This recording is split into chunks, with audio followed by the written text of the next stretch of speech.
So, hi everyone and welcome ulit sa video na 'to.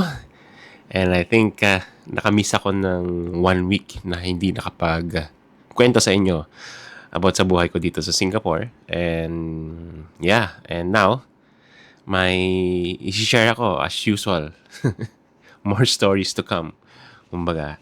Kasi, I think this week nagkaroon kami ng meeting with my boss na Gen Z na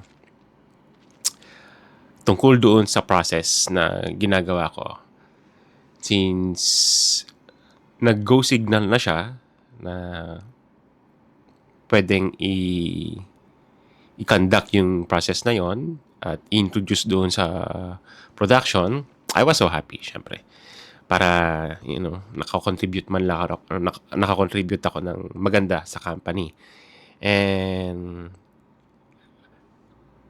as day come pass, okay, siguro mga 4 days or 5 days, hindi ko pa rin nakikita hindi ko pa rin nakikita yung ginawa kong proseso na kailangan nilang i-stamp and sign yung mga procedure na ginagawa nila or operations. So, I keep thinking, tinawag ko yung isang parang nag-ooperate ng isang machine na tumutulong sa kanila, and I asked them that, anong nangyari? Ba't wala yung procedure na ginawa ko? When in fact, na na-advisean na ako na itutuloy yung project na yon para maganda yung proseso ng mga parts natin. So, ang sabi niya, nakita na ng operations manager. And ang comment niya is a waste of time. Now, napaisip ako, so yung ginawa kong yun to conduct para mapaganda yung proseso ng inside sa operation is a waste of time? Now, pinunta ko yung sarili ko sa kanya and hindi ko makita yung lines how he can how can she kasi Gen Z, how can she conclude that it is a waste of time when in fact nakakatulong between sa production and sa quality. So, I tried to sabi ko, siguro mag-email siguro ako ng boss ko and I'll try to comment on this this kind of throwback doon sa procedure sa procedure na yon. So what happened in the other day, nagkaroon ulit kami nagset ako ng meeting kay boss ko na sinabi ko yon na yung operation manager, ang sabi niya yung ginawa kong procedure is a waste of time. So, nagulat din yung manager sa akin na sabi, paano niya nasabi yon? When in fact, ini-start na, okay siya kausap. And then all of the sudden, at the back, is a waste of time. Kaya pala nagtataka din ako, bakit wala pa yung procedure na yon sa machining and then sa operation outside. And then sabi ko, nagtataka din ako, mukhang pinepending niya, or I don't know, maybe she doesn't want to work at it kasi nga waste of time para sa kanya. I don't know kung anong klaseng waste of time ang sinasabi niya. Siguro babaguhin yung format like that. Matrabaho yon kasi nasa system na, magdadagdag ng mga operations to stamp, and then aerospace style, kumbaga. Even though the company ko ngayon is not an aerospace, pero parang minamigrate ko yung knowledge ko doon sa company na yon. And then all of a sudden, as we talk to my manager doon sa meeting na yan, kakausapin niya daw yung operations manager na yon. And then, okay, sabi ko, bago mo kakausapin, maybe you can suggest this, sabi ko. Okay, since parang sinasabi niya waste of time of her, that makes sense. Pero waste of time doon sa proseso, it doesn't make sense. Okay, ganito na lang gagawin niya. So, nagsuggest ako kay boss ko na if ever, kausapin yung mga operator and me, operator and sa quality and sa packaging, na whatever natapos nila sa operation 10, 20, 30, 40, 50 is mag-sign at saka ako na lang. Mag-sign at saka sign tsaka yung ilagay nila yung date. That's it. No need to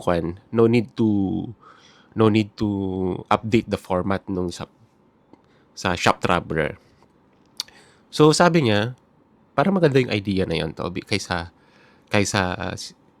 gagawa pa tayo ng bagong format. Which is, I understand. Siguro yun yung pinupunto ng operations manager kasi nga Gen Z na manager, medyo ay, actually nahihirapan talaga ako how they think and then how they work. And the other day, so pagkatapos ng meeting na yon, yung manager ko kinausap na yung operation manager na sinabi ni Adrian na ganito na lang siya. Mas umokay pa yung kanya. Parang gumaan pa yung aura niya nung nakita kong ina-explain sa kanya. Parang ngumingiti-ngiti na lang. So, the other day, mag-start na yung operations na every time na tatapos yung operation, nagsasign at saka stamp na sila. Same din ako, I know it's not yet perfect kasi yung mga ibang operator, hindi sila nagsasign stamp kasi siguro nakakalimutan kasi bago pa lang to eh.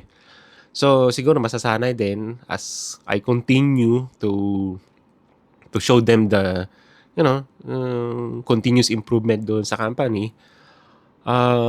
It really give them the idea that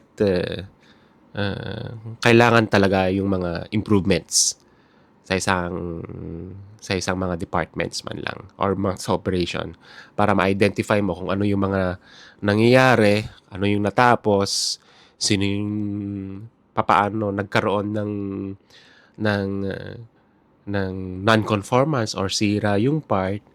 Kasi ma-identify mo kung ano yung mga gagawin mo eh.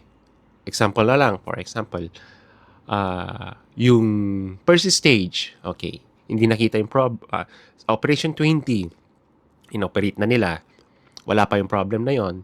Pagdating ng operation 30, na inoperate nila, may problem na. So, makikita mo yung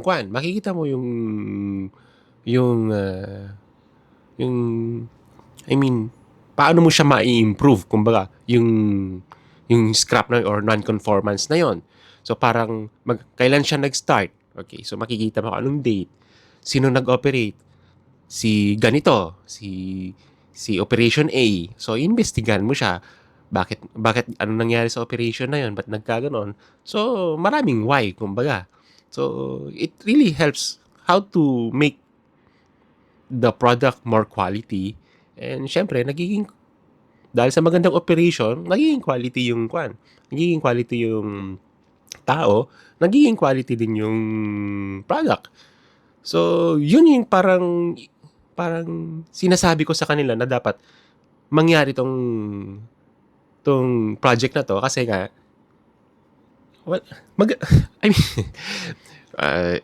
ang hirap i-explain sa kanila. Maganda yung proseso nga. Well, it really made me, hindi naman angry, made me think lang na I really don't understand what the managers, the operation manager told that is a waste of time. Diyos ko Lord, gagawin ko dito. So yeah, I think dito na magtatapos ulit tong video na to. And yeah, more stories to come. And remember to like and subscribe. See you guys. Bye-bye. I'm already on my way. I'm pulling up, don't be